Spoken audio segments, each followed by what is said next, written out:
Hello, everyone. If you can hear us, hopefully everybody can. We'll give it about a minute, let a final bit of people join that are logging in, and then we'll go ahead and get started.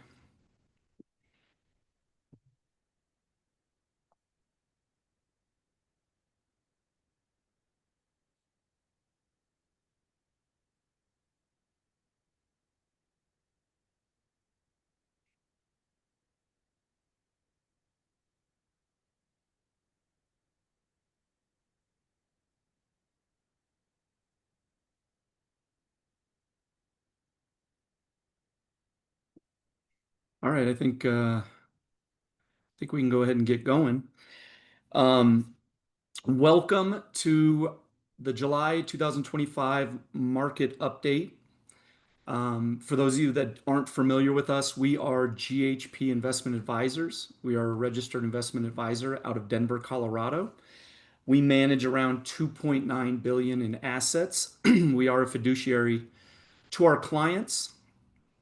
We are long-term investors who look for growth at reasonable prices, that we encompass those assets into a well-diversified portfolio. If anybody's not familiar with kind of how we operate. We'll do a little housekeeping. So the webinar will be about 30 minutes of talk time for Christian and I, give or take. There is a Q&A button at the bottom of your screen. If you have a question, please click on that, put your question in. We will try to get to as many as we can at the end. We'll allocate about 10 to 15 minutes at the end to get to those questions. By introduction, I am Brad Engle, the Director of Research, Trading, and Portfolio Operation or Analytics here at GHP. With me, as always, is Christian Lewton, our Chief Investment Analyst. If Christian looks a little more exhausted than usual, it could be due to the very recent birth of his new baby girl, another addition to his family. So I just wanted to give a shout out and a congrats to you and the family, Christian. Thank you. I'm hanging in there. Hanging in there. Okay, let's go ahead and jump right into it. So we're going to start the webinar with a look back at what's happened in the first half of 2025. We'll then jump to kind of what we see markets going forward. But I guess the theme to begin is the market hates uncertainty. And for those of you that pay attention, we had quite a bit of uncertainty through the beginning of the year. For those of you that don't pay attention, kudos, because you probably had a better time. So to begin the year, the market, we're looking at the S&P 500, which looks at the 500 largest companies by market cap in the United States.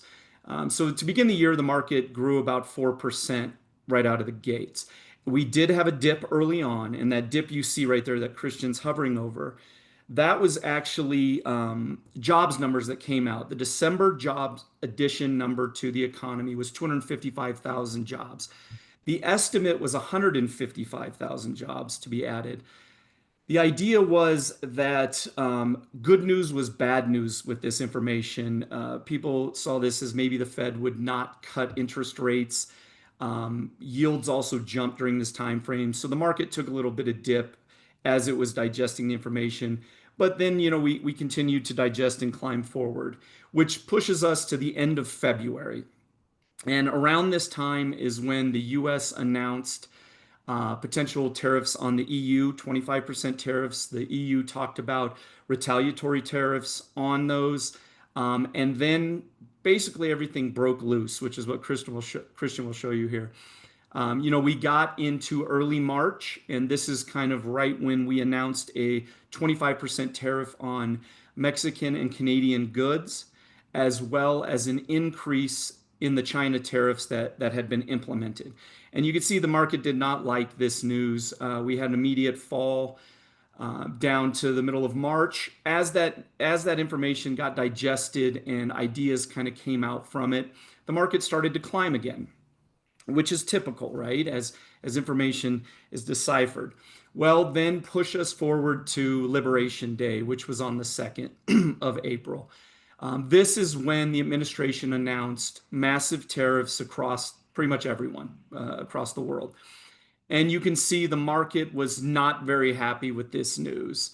It proceeded to drop dramatically. From the peak to that point, we were down about 20%. Well, fast forward a whole 7 days after that, and the administration came out and announced a 90-day pause on those tariffs, which obviously was good news. And again, the market shot right back up. And I think some important information behind this is, we always talk a lot about staying invested during volatility. And yeah, as you can see, there was quite a bit of volatility at this time. But that 1 day's gain was huge after that announcement. And so it's very important to stay invested through these volatile times I because think you it was never almost, know was when it almost that. double digits or was it double digits? Yeah, I think so. Actually, I think it was like 13%. It, Yeah. it increased that day. So right after that, obviously you see a dip in the market, and that wasn't as much tariff related, but it was gross domestic product related. So we had a negative GDP print, and the fear is, negative GDP means you could be falling into a recession. The book definition is 2 consecutive periods of negative GDP is considered a recession. Well, we had a negative GDP print, but we were not that concerned about it. It was about minus 0.4% total GDP. And for us, we kind of dug in and realized it was more tariff related. A lot of companies were getting ahead of tariffs by importing more and importing quickly, which imports are actually negative to GDP. And so, due to this high increase of imports, GDP came out negative. We didn't see it as that big of an issue because the prints after that became positive. And as you can see from there on through the end of the year, we grew and we recovered above where we were, almost 21% coming into, the beginning of July. So I guess the funny part about this is that if you happen to fall into a deep sleep on January 1st or even go into a coma, you probably woke up and looked at the market and thought, oh wow, it must have been a steady growth market from the beginning of the year to this point today, which as you can see was far from the truth. But I guess staying invested was important. And to the next point is this was not sector specific through the beginning of the year. This chart here goes from January 1st to 6/30, so the end of Q2. And what this is showing, if you look below at the below diamonds, the red diamonds, this is the drawdown that each sector saw at some point in the first half of 2025. And so, for example, here, industrials, where Christian's pointers at, they were down 18% at one point in the first half of 2025. It makes sense. A lot of industrials source from foreign places. Their supply chain issues. The market got concerned with tariff talks that industrials were gonna be hurt by all this information. If you look at communication services, this encompasses Meta and Google, a lot of companies that get revenue from advertising and things of that nature. There was a fear of a recession and advertising might fall, advertising dollars might fall. So they got hit pretty hard. Jump over to financials. Obviously, banks are an important part of our economic outlook here. Banks, it was fearful that the Fed was going to hold strong on rates and lending was going to slow. Housing values have been higher. So there was just going to be less borrowing by companies and consumers. Tech, you have the Nvidias and the Apples in this number. Apple obviously sources a lot of product from China. They sell a lot of product in China. Nvidia, same with chips. So it makes sense that tech, really got dinged. If you jump all the way over to discretionary, obviously in the fear of recession, higher tariffs, higher prices, there was fear that the discretionary sector was going to take it on the chin because people were going to buy less. So if you look at the bar now above, that is where we ended the quarter. So you can see if we jump back over to industrials where Christian is, we had an 18% drawdown in industrials, but we finished the quarter up 13%. This just shows that staying invested was very important. If you happen to sell at the bottom of that downturn, that's a large percentage that you will not get back and you will not see. If you look in the middle of the page, S&P 500, that's all these sectors rolled up. We were up about 6%, just over 6% during this same period of time. So I guess the main point is we understand volatility happens. We understand there's uncertainty, but it is important to stay invested. and digest the information before reacting irrationally. But also going off this, earnings tell an important story. So Yeah, so I mean, I think to Brad's point, I think he walked us through how it was primarily, policy, and I would say the somewhat erratic tariff plan that we saw announced in April created most of the volatility that we did see in the first half of 2025. But I know we've said this probably in past webinars, what truly actually moves stocks or company earnings. So what we're looking at here is actually a breakdown of sector earnings growth for the first quarter of 2025. And as you can see, kind of by the green check marks here. It was another very strong earnings season, with 10 out of 11 sectors actually beating expectations. So kind of looking at the chart here, you can see actual earnings growth is represented by the bars, and then expected earnings growth was represented here by this gray line. So kind of just focusing here on the S&P 500 as a whole. So this is actually the seventh straight quarter of EPS growth, and also is the second quarter in a row with double-digit earnings growth. And if we look at overall earnings, we can see they grew around just over 13%, which was actually almost double what Wall Street analysts were expecting to start the quarter. So, going into the quarter. And you can see that was only 7.2%. So I would say kind of the story in the quarter was definitely more modest revenue growth. It came in just under 5%, which was kind of down from the last few quarters. But companies really just made up for that with continued margin expansion. We also saw a record-setting share buybacks in the quarter. So this obviously helps push EPS higher as share count would move lower. Kind of focusing here on just a couple of the sectors. So we see that healthcare, comm services, and tech, they were actually the top performing, with healthcare was up over 43%. We see comm services came in almost 29%. You could see that very handily beat earnings expectations going into the quarter. And then tech also grew over 16%. And then kind of look at the other end of the spectrum, more of the laggards. We see the materials, consumer staples, and energy. You can see they did post the weakest results. But kind of when we look at where expectations going into the quarter, the good news is that when we look at materials and staples, they actually still beat earnings expectations. And then we just kind of giving, all the talk about the Mag 7 lately. Obviously, these are the tech behemoths, and they make up a very large percentage nowadays of the S&P 500. Well, they delivered very, very strong results as well. So for instance, going into the quarter, consensus estimates were calling for around 16% earnings growth for these companies. Well, they almost doubled that because they actually delivered 28% growth. And then kind of highlighting more about the first, or maybe the more important takeaways from Q1 earnings. And I would say that's really about how little forward guidance changed. And I say this because investors, or good investors, you should be focused on really what's coming next. And I would say the good news is that companies that actually do provide forward guidance, say for the full year, only 3% of those companies pulled or cut their full year 2025 guidance. Kind of going back to what Brad said, like this is a number that going into the quarter, I would have expected to be much higher, just given all the uncertainty that we did see it kind of around April.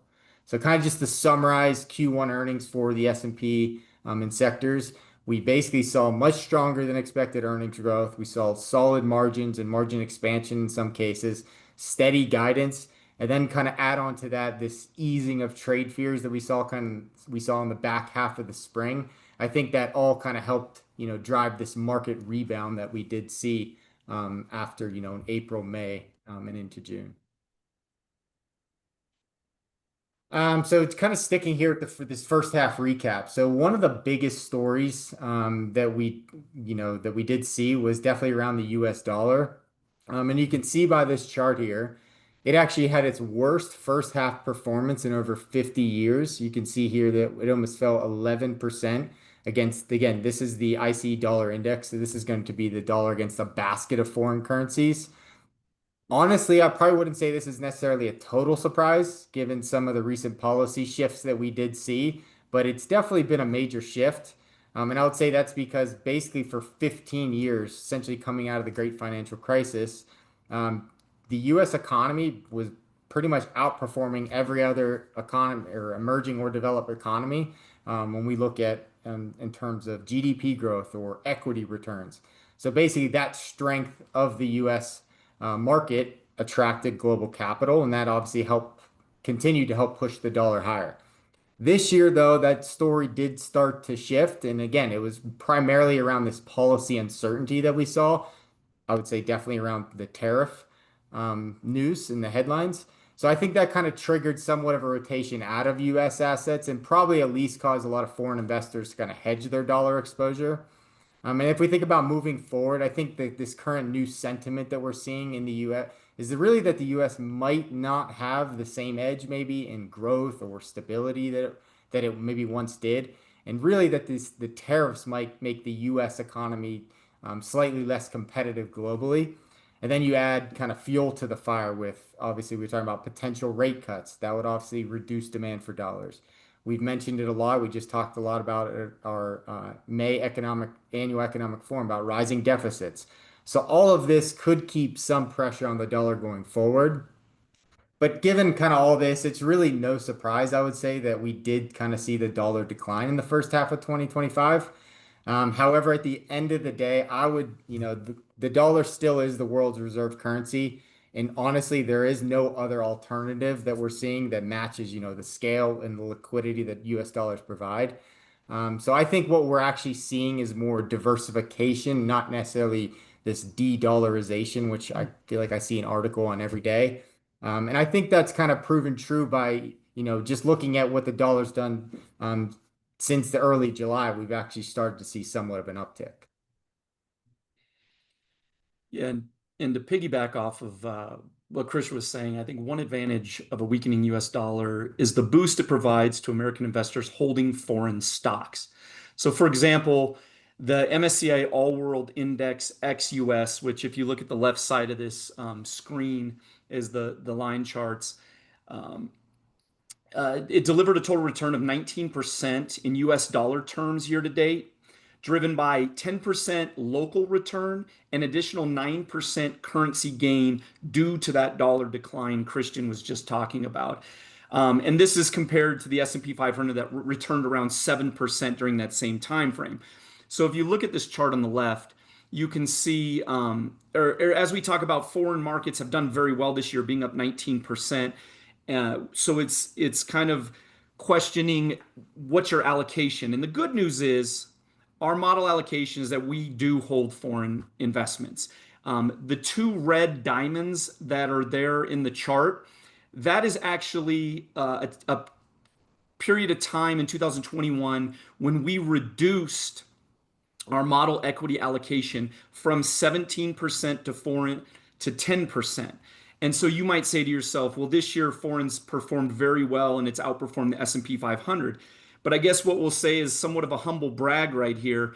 The blue line on this chart is the S&P 500 and the gold line is foreign markets over that same time frame. This is cumulative. And you could see the S&P 500 has just dramatically outperformed foreign. Over that time frame since our decision.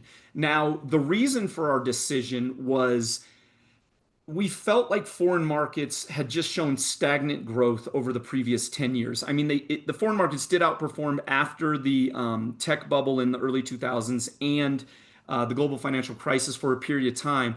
But pre us changing the model, that 10 years showed they had stagnant growth. We were expecting more structural reform from a lot of foreign countries, which was not coming and still isn't coming. For COVID restrictions were much more severe in a lot of the foreign countries. Although, they felt severe here, they were much more severe elsewhere.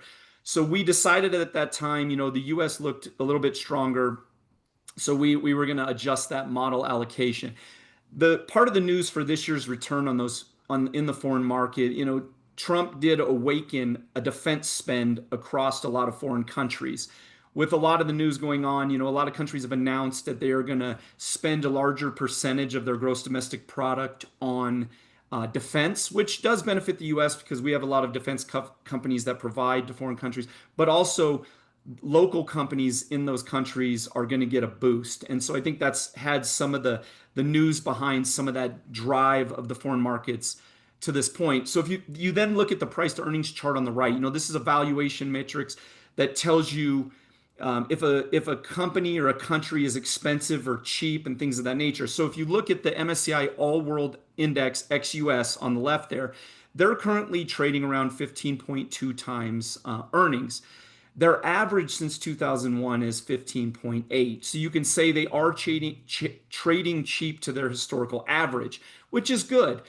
There's a little caveat behind it. A lot of these countries don't have the tech type growth companies that the US have. There's a lot of industrials, a lot of financials involved in these foreign markets and the foreign indexes. So they typically do trade a little bit cheap to the US. So if you look at the S&P 500, we're looking again at the largest 500 companies by market cap in the United States. They're currently trading at 23.5 times earnings above the historical average since 2021 of 17.5. So you might say, well, why are we investing in US domestic if they're expensive? We see that this is kind of it leans more towards a few companies. The S&P 500, the top 10 companies in the S&P 500 make up 40% of the index. And within those names are a lot of high growth tech companies that have a little bit higher valuation. For example, Nvidia is involved in that top 10. And for those of you that don't know, Nvidia just hit $4 trillion in market cap. I can't express how big that number is. The largest company in the S&P, if you put that into economic terms by country, they would be the fifth largest country in the world, ahead of India at 4 trillion and the UK at 3.7 trillion. So there is reason why that valuation is a little more elevated. And as you know, as our investment committee continues to wrestle with this, we will continue to monitor, and as news comes out, and as data is presented, we'll make adjustments as needed. All right. So that was kind of the recap of the first half of 2025. So we're actually going to shift gears now, and we're going to kind of talk about what's next, what we're seeing in today's markets, and kind of what could lie ahead. So we're going to start here with the U.S. Corporate bond market. So here in this chart, we're showing corporate bond spreads. So this is really just the difference between the yield on a corporate bond and U.S. Treasury bonds. So you can also see that we have investment grade corporate bond spreads. So this is going to be the dark blue line. So these are going to be companies with, pretty solid balance sheets. And then we're also showing the high yield spread. So these are going to be companies with typically higher debt loads, lower interest coverage ratio, and you can see that represented here by the gold line. So the spread on these types of securities is actually one of the best real-time signals because it really shows how credit markets are really viewing the health of the overall economy. And just to kind of help you walk you through this. So for instance, when the economy weakens or say we see an unexpected shock hit, you can think, recession, maybe a slowdown in consumer spending, even some type of maybe a black swan event. So basically, investors are going to demand a higher yield to hold corporate bonds because, the risk of the default's going to rise. And investors tend to flee to more safe or more liquid assets like a treasury. So that's really why when we see corporate spreads widen, you're really getting paid more as a bond investor to take on that added risk. So kind of just looking here historically, you can see that spreads do tend to actually spike before and even during recessions. You can see that here in the financial crisis in 2008. We can see that also here, this brief spike we saw in 2020. Obviously, this is when the pandemic started. And you can also see spreads, move higher over history in periods of just kind of market stress. Maybe it doesn't lead to a full-on recession. Kind of just highlighting here 2011. So we had the U.S. debt ceiling standoff, the Eurozone crisis, and then kind of looking at 2018. So this is the back half of the years when the Fed started tightening. And this is kind of the first round of the, Trump tariffs 1.0. So while a spike in spreads doesn't necessarily always mean a recession is coming, it does signal that or that investors are actually getting more cautious. So as you kind of fast forwarding here to 2025, you can see that we did get somewhat of a little flare up here in April, and this was of course during all the tariff headlines that we saw. But you can also see since then we've seen spreads kind of come back down and they're actually currently sitting below their long-term non-recessionary period averages. And you can see that from this kind of dashed orange line and this dashed light blue line. So this actually does tell us something very important, and it's really that credit markets are currently not pricing in near-term economic stress. So despite all the noise around tariffs and deficits, currently credit markets are actually signaling that the economy still looks relatively stable. And I think a key reason why we're seeing the credit markets priced as they are today is really because a lot of the hard economic data that we're seeing has, for the most part, been pretty positive. So here we're actually looking at headline CPI inflation. So the most recent reading, so this would be for June here, was 2.7%. So still above the Fed's target of 2%. But I think what really stands out when you look at the data as we have it shown here today, if you look at the gold bars, so this is going to be core services inflation, and you can see that that still explains a very big piece of this stickier inflation that we're seeing. And then kind of going to the good news on that is that we are starting to see relief in parts of that category. I would say, for instance, shelter. So shelter makes up over, I think it's 33%, just over 30% of headline CPI. So that number has continually been easing. So the most recent June report, like I mentioned, so shelter costs, they increased at the lowest level since 2021. That's both on a year-over-year basis as well as a month-over-month basis. And then we're also seeing slower wage growth in key areas and sectors, say healthcare and education. So these are very labor heavy sectors, and they kind of were a major driver of this core services inflation that we did see over the last few years. Kind of shifting to, what the Fed's kind of main concern on inflation is. That's, I would say, shifted more toward this core goods, which you can actually see here by the gray bars. So essentially, after being flat to negative for, the better part of a year and a half now, we did actually see this small uptick in June. Basically, the Fed has flagged that, the tariff levels, they could and likely will lead to higher goods prices in the months ahead. And I do believe that is probably the key reason they have been hesitant to cut rates. Um, and I would say from the Fed's point of view, the challenge is really that this tariff policy has been on again, off again. I know we've gotten some recent news just in the past 24 hours on a deal with Japan. There could be a deal with the EU. So this is really making it difficult to predict how much goods prices will actually rise. That said, I would say the encouraging part, as I just showed, is, any upward pressure that we do see on the good side could be or potentially offset by continued cooling in the core services, which makes up still a big piece of the overall CPI that we're seeing. And to going off of Christian's point, the Fed has been, and they've announced many times, you might read in the news, that they are data dependent. So they're digesting the information and making their decisions. They have a dual mandate. One is price stability. So they want inflation near a target of 2%, which we're slightly above that right now. And they also want job growth or the lowest unemployment without causing inflation to spike. And so you can see here from this chart, job growth since this is non-farm payroll. So this is the number of jobs added to the US economy monthly. And it's always backwards looking a month in arrears. But this has trended down since January of 2022. And we picked that because, it was kind of the back end of COVID. Um, Even though this is trending down, we would argue we are getting back to normal. So if you look over this same time period, the average is about 236,000 jobs added monthly. So if you point out the right side of the chart, you might say, well, we're below that right now. Since January, the beginning of this year, we've been anywhere between 110 to 150 or 160,000 jobs added monthly. But if you take this and look back even further, the 20-year average for these numbers is about 107,000 jobs added monthly. So we're still above that trend. And there's steadiness and continued job addition to the US economy.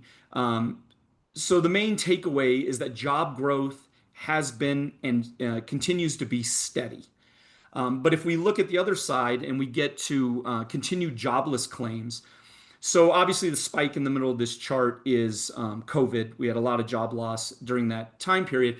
But continuing jobless claims is if somebody has taken or is receiving unemployment benefits consecutively, not the first time. This is not initial jobless claims where it's the first time they've received it. This is continual jobless claims. You can see that since pre-COVID, this has been trending down since 2015, specifically in this chart.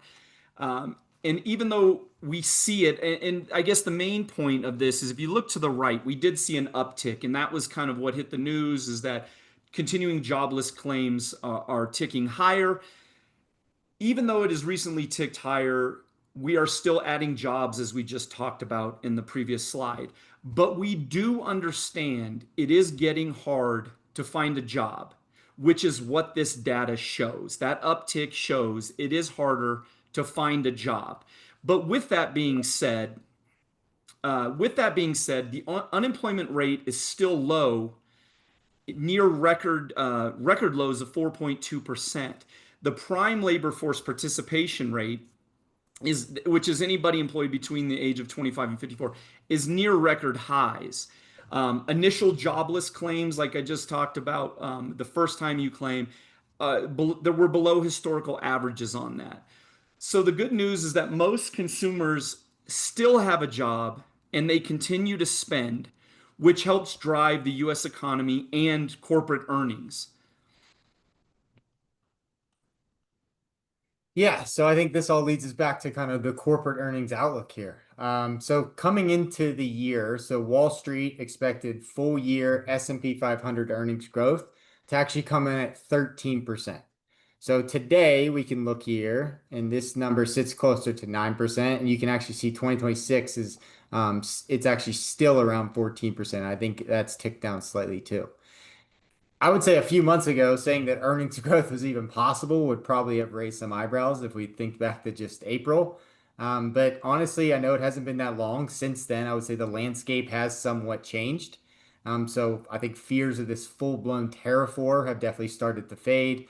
As Brad mentioned, I think we've mentioned on past webinars, we do continue to see the labor market cool. However, it is still solid enough to support consumer spending. I think that comes with the most recent retail sales, which beat pretty handily. And that should help continue to drive revenue growth for a lot of these companies. If we go to the cost side, so companies, they appear to be handling a lot of this tariff impact likely more gradually. I know Brad had kind of talked about it. Some of these firms already have a cushion. We saw stockpiling inventories kind of before, some of these tariffs were put on. Companies are already talking about shifting production to countries with lower tariff exposure. And we're also seeing companies, rethink supply chains, I would say, yet again after COVID, going more regional, bringing things back to the US, or just kind of working with manufacturers who have the ability to move production across different regions. And then you add on top of that, many companies are already pointing out to efficiency gains from artificial intelligence, which should help or is already helping offset wage pressure and rising costs. So I would say altogether, it seems reasonable to believe that companies could be in the position to maintain or even expand profit margins. And there's actually real data backing that up. This isn't just kind of a lofty assumption by us. So what we're this chart and table really show that that's actually been happening for several years now. So what we're looking at here is the S&P 500 net income margin, which as you can see has actually steadily climbed for the past 15 years. We were at 6% in Q1 2009. Today we're at 13.5%. And I would say it's important to remember that this is despite major headwinds. We obviously had a pandemic. We had rising slash normalizing interest rates, supply chain issues, wage pressures. Basically, a lot of these companies have found ways to expand profitability over that time. And tech obviously gets most of the credit, and honestly, it should, given some of the, insane, I know Brad talked about NVIDIA earlier, some of the insane profitability that we have seen. But kind of when you look down to the table, the below here, so this is the S&P 500 sector net margins. And I don't know if you can actually see the numbers here, but I hope you can see the colors. So this basically data is showing that, margin improvement for the most part has been pretty broad-based. If we look at industrials to discretionary to even financials, kind of the overall takeaway here is that corporate America has proven it can adapt and defend its margins even in very tough environments.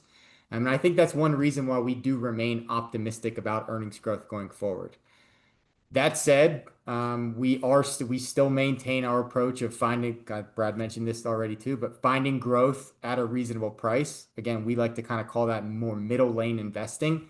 And I know Brad talked about it when he was talking about the S&P 500 against foreign, but valuations in certain areas do look elevated. But I think this table in some aspects does in some cases help explain why we have seen the multiple expand on the S&P 500.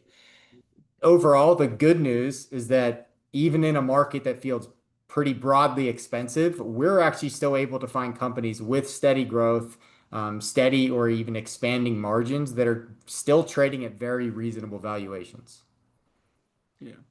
And I know we're kind of coming to the conclusion, and there's a ton of data points we look at and a ton of data we have, but we figure no one wants to listen to us talk for 2 hours straight. So, so we try to limit the data to things that we find to be current, important, and in the news. But I guess overall, you saw the volatility. You saw where we're going. We still think we're on good footing. The Fed still has firepower to react. So I guess in the end, it's good to have a long-term outlook, stay invested through this volatility, which we do expect, more volatility through the year, and diversify. So kind of on that note, we will take some questions. So please fire your questions in if you have them. I have one here that I don't know if Christian can see them, but this one's actually a good one. There's a bit of a tongue in cheek at the beginning. It says, "Have the Penguins imposed retaliatory tariffs yet?" Question mark. And then on a serious note, Microsoft just announced massive layoffs. Do you foresee higher job loss numbers as companies try to deliver earnings? You want to take it or you want me to take it? I mean, I can start. So, Yeah, I go mean, ahead. we do see these. I feel like it's been, at least one or two a week from some of these big tech companies, and kind of Microsoft's an interesting one because kind of going back to Q1 earnings and what these companies were saying. So, just a fact that they brought out that they're actually now writing 30% of their new code with AI. I think that was the number, correct? Yeah. Um, Overall, when we look at, I think the tech companies, just given the sheer size, get a lot of the attention. But when we look at, 9,000, they're reducing 9,000 jobs. It doesn't necessarily have a huge impact on the overall. I think it makes sense that we're seeing that. But you're also looking at on overall jobless numbers and job gains. I know Brad and I have kind of talked about this, and we've talked about it in our investment committee. But when we look at like the federal workforce, so there's a lot of people that were on leave. The total federal workforce is around 3 million people. Those people are actually, even if they took the leave, they're still being included in those payroll numbers. So we could see that um, start to temper back. Probably going to start hitting the data in September or October. So like kind of like we said, we've actually been saying this since last fall. The job market, it is starting to soften. I think when you look at wage growth, the job switchers, they were getting, double digit pay raises. We are starting to see a softening labor market, but the key is that layoffs overall have yet to kind of tick up, and that can continue to support consumer spending growth. Yeah, and to add to that, I would say, a lot of these companies coming out of COVID overhired. In 2021, Microsoft had 181,000 employees. To this point, they have 228,000 employees. So even if they lay off, I want to say it was like 10,000. Is that right, Christian? Do you remember what the number was? Off Um, the top of my head. so 10,000, yes, it's a large number. Looks very large, but when you put it into hundreds and hundreds of thousands of employees and the increase in hiring after COVID, maybe it's them just balancing back out to where they feel comfortable. And to Christian's point, I was going to go there too with AI. I think AI is starting to replace some of the jobs. In a good way, it's making it more efficient. Obviously, we don't like to see job loss, but I also think that when you have somewhat industrial revolutionary type things like AI. Other jobs are created because of that. So I think it's going to be the long game, and we're in the early innings. But hopefully, we kind of get more data and insight into it. Um, let's see. I have this one here. So when do you think the impact of tariffs will be measurable? We can I go on kind for of days mentioned about this that. one. What's that? I said we can go on for days about this one. Well, I kind of mentioned that like I in my the CPI headline inflation chart. So we actually did see an uptick in core goods. Again, that was after like almost 2 years of almost negative growth, which is somewhat abnormal. Um, I mean, we're constantly trying to monitor. I was just looking at import prices to see if we've seen any movement. The latest reading on that was just 0.1%. Honestly, I think we're going to rely a lot on what companies are saying on their earnings call. They typically will give us good detail. And I kind of mentioned it's really hard to get a very good gauge just given how they've been on again, off again, delayed. Um, I think the China one, I think it's up August 12th. Supposedly that's going to get delayed again. Um, but I think just companies kind of letting us know on the earnings call. The good news is, if it's likely not going to be a drastic impact, and that's just because you have people splitting the cost, right? So you have the exporter, you have the importer, you have companies potentially eating some of the tariff, and then some of that is going to be passed on to consumers. But overall, hopefully, it's not going to be extremely material to the end consumer. Yeah, Christian and I go back and forth on this one a lot, and so I'm in a total agreement with him. And the measurable is going to be tough, and it will probably be quite a period of time before we actually can get down to what the actual impact was. But if tariffs increase prices, you figure it would reduce demand, so it might end up bringing prices back down. But I think the big fear is kind of a stagflation moment where there's no growth at higher prices, and that's just not a good outcome. But do we think they'll be measurable? Yes. Do we know when? No. Could be down the road a ways, but we do constantly look at it. Um, so we got another one. It's somewhat of a comment, and then about Jay Powell being ousted. Um, do we, if Jerome Powell gets ousted, what does that kind of do? I'm summarizing. So you want me to start this one? Yeah, you can take All it. right. It's always good to have this conversation. If Chairman Powell gets ousted, the joke between kind of Brian, it's Christian and I is look out below. I feel like the market would react substantially on that news. Um, because the Fed is an independent organization, separate. Now, I'd like to emphasize that this is not the first time a Fed chairman and a president have butted heads. Um, there was a president back in the 50s who actually had the Fed chairman at that period at his ranch in Texas. And the story goes he slammed him against the wall because he would not bow to his rate reduction requests. We've also had the other side where Nixon um, became very close with Burns, the Fed chairman, who uh, Nixon was coming up for an election. He reduced interest rates early, inflation spiked. So this is not the first time that this has happened. I guarantee you it's not the last time it will happen. But if Powell gets ousted, there is fear on our part that the market would be rattled substantially. With that being said, to our research and knowledge, even if he gets removed as chairman, he will still be on the board. Secondarily, if he is removed, there could be lawsuits, which would then extend that lawsuit into Powell's term next April. I do believe, Christian, correct me if I'm wrong, his term ends next April. Yeah, Um, April, May. Yeah. April, May of next year. So even in those scenarios, there are a lot of different branches that can come off of that. If he is removed, he might still be chairman up till the end of his term, regardless. But in our eyes, the Fed is an independent organization. It should stay independent. that's what's in my mind or my eyes great about the U.S. economy and system is that we have checks and balances in place, and in the Federal Open Market Committee, which is what the Fed is made up on rate decisions. There are multiple voices and multiple opinions within that. So again, if it does happen, it could be dramatic to the markets. We see a lot of ways it will be hard to get done. You got anything to add, Christian, on that? No, I think that was good answer. Okay. I don't have any more questions in here, unless a late one comes in. Hold on, let me see. So I guess we did a good job. We answered them all.